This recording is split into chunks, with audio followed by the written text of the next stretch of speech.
का बड़ा जाल न केवल हरियाणा प्रांत में बल्कि देश भर में जो बनाया फैलाया जा रहा है, जरूर हमको आप एक सड़क, दो सड़क, तीन सड़क देकर जाएंगे। और यही नहीं, हम तो ये भी अपेक्षा करते हैं कि जब यहां से जाने के लिए तैयारी करेंगे, जाते जाते अपने भाषण में कुछ और नया भी देकर के जाएंगे आगे करने के लिए। हम लोग लगातार यहां जो आपके द्वारा किए जाने वाले कार्य हैं उनकी सराहना करते हैं। आज भी 11 ओवरब्रिज, अंडरपास, ओवरब्रिज सब मिलाकर जो नेशनल हाईवे नंबर 44 मुबारका चौक से और पानीपत तक, मुकरबा चौक से पानीपत तक, और ऐसे ही करनाल शहर का एक पूर्वी बाईपास, इसका शिलान्यास, इन ओवरब्रिजेस का तो आज उद्घाटन हुआ है, करनाल बाईपास का शिलान्यास, और ऐसे ही अंबाला शहर का एक नया बाईपास वो भी बनेगा, उसका भी आप शिलान्यास करने के लिए आए हैं। इनकी कीमत लगभग 3700 करोड़ रुपए की ये बनती है, जो आपने हमें सौगात दी है। पहले भी जितने नेशनल हाईवे बने हैं, 17 नेशनल हाईवे अभी तक हरियाणा में बन चुके हैं। और विशेष बात यह है कि सब नेशनल हाईवे हरियाणा के सभी जिला केंद्रों को आपस में जोड़ते हैं। हरियाणा एकमात्र ऐसा प्रदेश है जिसके सब जिला केंद्र नेशनल हाईवे से जुड़ गए हैं। शायद ही कोई ऐसा प्रदेश होगा। जब हम नक्शा देखते हैं और वो रोड्स का नक्शा जब होता है तो ऐसा लगता पूरे देश में जाल सा बुन गया है। अब इन सड़कों पर जब हम सफर करते हैं, ट्रैवल करते हैं, तो बहुत ही आनंद का विषय होता है। कोई भी सामान्य व्यक्ति इन सड़कों का लाभ उठाता है, घंटों का सफर मिनटों में हो जाता है। आज याद कर रहे थे स्वयं नितिन गडकरी जी कि जब ये 1986-87 में हरियाणा में चुनाव प्रचार के लिए आए थे, दिल्ली से जब ये सड़क देखते थे, ट्रैफिक बहुत होता था। मुझे भी याद है, ये सड़क उस समय सिंगल रोड होता था और चंडीगढ़ से दिल्ली तक 6.5-7 घंटे लगते थे, जो चंडीगढ़ से दिल्ली आज मात्र 3 घंटे, 3.5 घंटे में पहुंच जाते हैं। केवल यही नहीं, बहुत से मार्ग बन गए हैं और बहुत से मार्ग जो हैं आगे जो है पाइपलाइन में हैं। तो मित्रों, जब जब हम बताते हैं तो जैसे ही ये हमारी सड़कों को स्वीकार करते हैं, एक बात की हैरानी सब लोग प्रकट करते हैं कि नितिन जी, ये पैसा कहां से आता है। इनका कहना है कि पैसे की चिंता मत करो, पैसा बहुत है, अपने सरकारों के पास भी है, जनता के पास भी है, लगाने वाले आप मांग बताओ, हम पैसा देने के लिए तैयार हैं। मैं तो कभी कभी कहता हूं जैसे जादूगर, उसको कहा जाए हवा में से पैसे निकाल के ले आता है, तो आप भी पैसा लेने में, पैसा इकट्ठा करने में, लोगों का पैसा निवेश कराने में किसी जादूगर से कम नहीं है, जितना पैसा आप लगवा देते हैं। तो मैं आज आपके आने के अवसर पर बहुत ही आपको बधाई देता हूं, क्योंकि ये 9 वर्ष हो गए हैं केंद्र सरकार के, और इन 9 वर्षों में देश के प्रधानमंत्री नरेंद्र मोदी जी के नेतृत्व में ये जो सरकार बनी है, और हम भी लगभग 8.5 साल से हरियाणा में अपनी सरकार चला रहे हैं। डबल इंजन की सरकार ने बहुत काम किए हैं। जैसा सड़कों का जाल है, वैसे रेलवे का जाल, ऐसे ही जहाज की यानी सफर कितना आसान सस्ता हो गया कि एक आम हवाई चप्पल पहनने वाला व्यक्ति भी अब हवाई यात्रा कर सकता है। तो इस प्रकार से ये सारे काम हुए हैं। इन कामों को लेकर के 9 वर्ष में जो काम हुए, हमने भी हरियाणा में केंद्र सरकार के साथ कंधे से कंधा मिलाकर, और मैं कहता हूं कि जो योजनाएं केंद्र सरकार ने हमको दी, उन सब योजनाओं पर हमने काम किया है। खास करके आम आदमी, आम सामान्य व्यक्ति, गरीब हो, मजदूर हो, किसान हो, उनके हित में केंद्र ने कितनी ही योजनाएं चलाई हैं, और उन योजनाओं को लागू करने में हमसे जो अपेक्षा की गई हमने की है। हमने अलग से हरियाणा में भी, जो 10 साल पहले हम जानते हैं कि किस प्रकार की भय की, भ्रष्टाचार की, भाई भतीजावाद की ये सरकारें चलती थी, हमने उन सबको समाप्त किया है। आज निर्भय होकर के, चाहे यहाँ का गरीब आदमी हो, चाहे आपका सामान्य आदमी हो, चाहे अमीर हो, चाहे कोई निवेशक हो, उद्योगकर्ता हो, किसान हो, मजदूर हो, किसी को चिंता करने की जरूरत नहीं है। जिस प्रकार के एक जिसको कहना चाहिए ऐसे वातावरण को सपोर्ट करते थे कि कैसे गुंडागर्दी आगे बढ़े, क्योंकि उसके आधार के ऊपर इनके शासन चलते थे। अब इस सालों में निडर होकर के सब लोग अपना काम करते हैं। जो हमने सरकारी नौकरियां दी हैं, बिना किसी पर्ची खर्ची के जैसा कोई भेदभाव नहीं, मिशन मेरिट, इसको हमने जो है समर्थन किया है।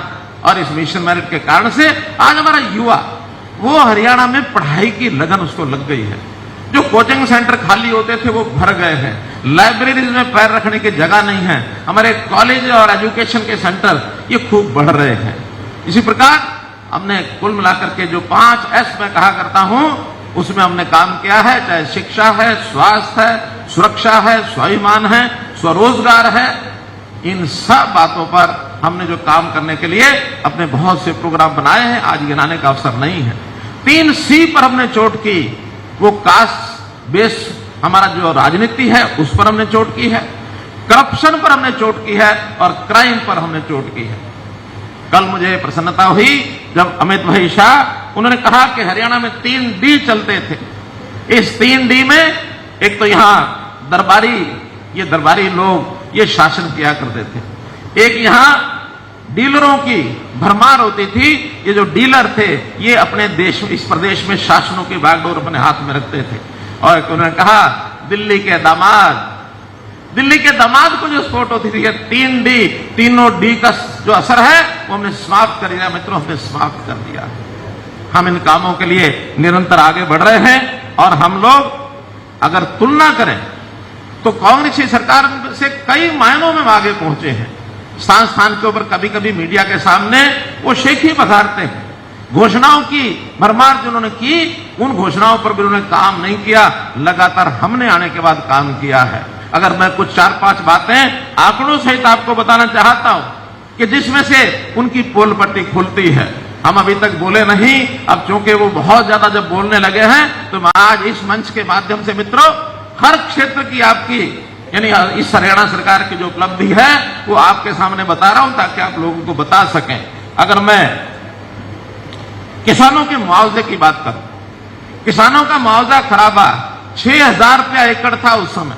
जाते जाते उन्होंने 10,000 किया जरूर था 2013-14 में, लेकिन एक पैसा भी दिया नहीं था।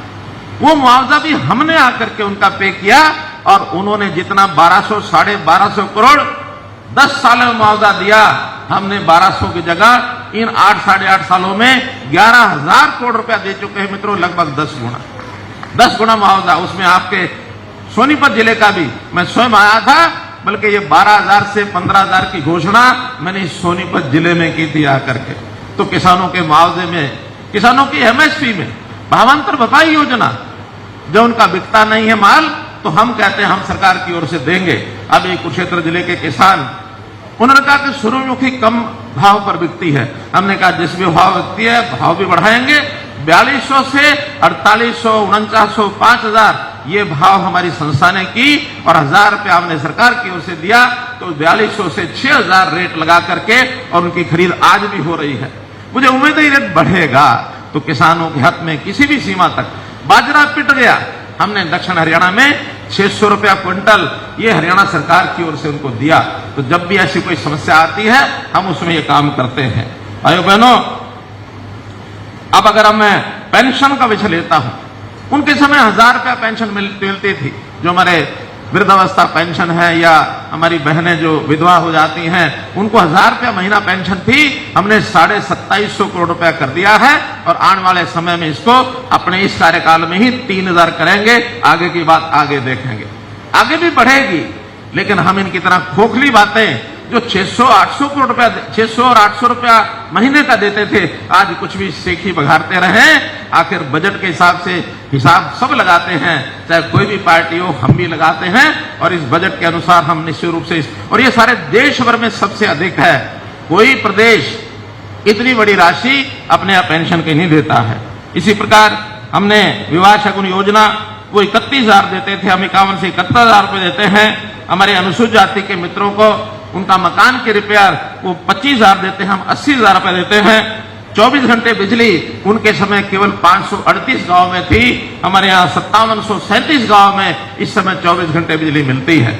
इसलिए मित्रों हम इन सब चीजों पर नौकरियों की यदि बात करूं, उन्होंने 10 साल में 86,000 नौकरियां दी और हमारे 10 साल पूरे होने पर दावे से मैं कहता हूं डबल 1,70,000 पूरी हो जाएंगी।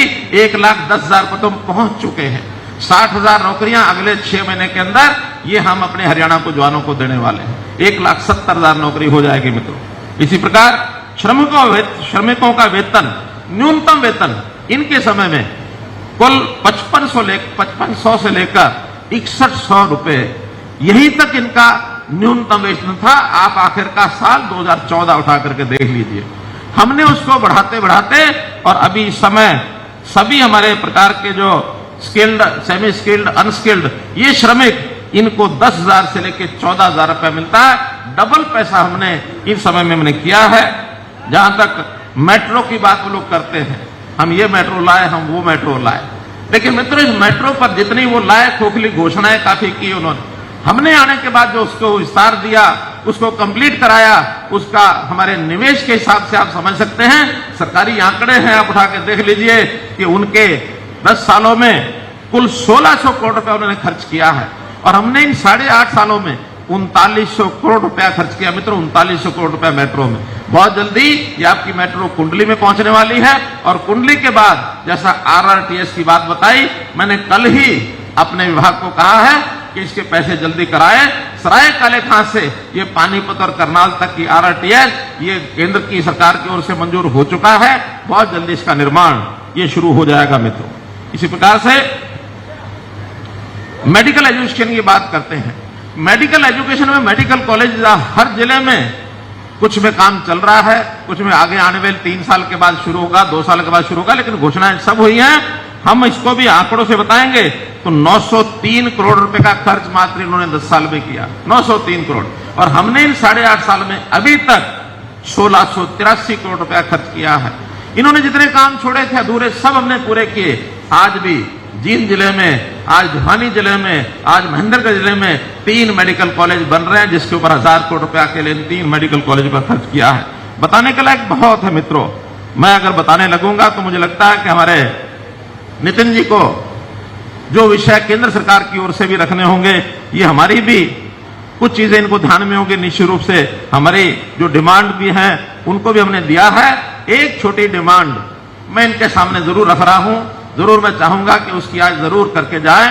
वैसे तो फ्लाईओवर और अंडरपास रेलवे के जहां जहां नेशनल हाईवे हैं, जहां जहां हमारे स्टेट हाईवे हैं, उन सबके पर्याप्त बने हैं। अब फाटक बहुत कम रह गए हैं। फिर भी कुछ स्थानों पर अभी जो ROBs और जो ब्रिज बनने हैं रेलवे लाइनों के ऊपर अथवा सड़कों के ऊपर, वो जो ब्रिज और ROB बनने हैं उनके लिए हमारी एक आवश्यकता है कि हमको 300 करोड़ रुपया और इसका जो सेतु बंधन योजना भारत सरकार की है, इस योजना के अंतर्गत ये हमको जरूर मंजूर करके जाए। मैं इतना निवेदन करते हुए उन्हें आपका स्वागत करता हूं, बहुत बहुत धन्यवाद करता हूं। बहुत बहुत धन्यवाद, आभार।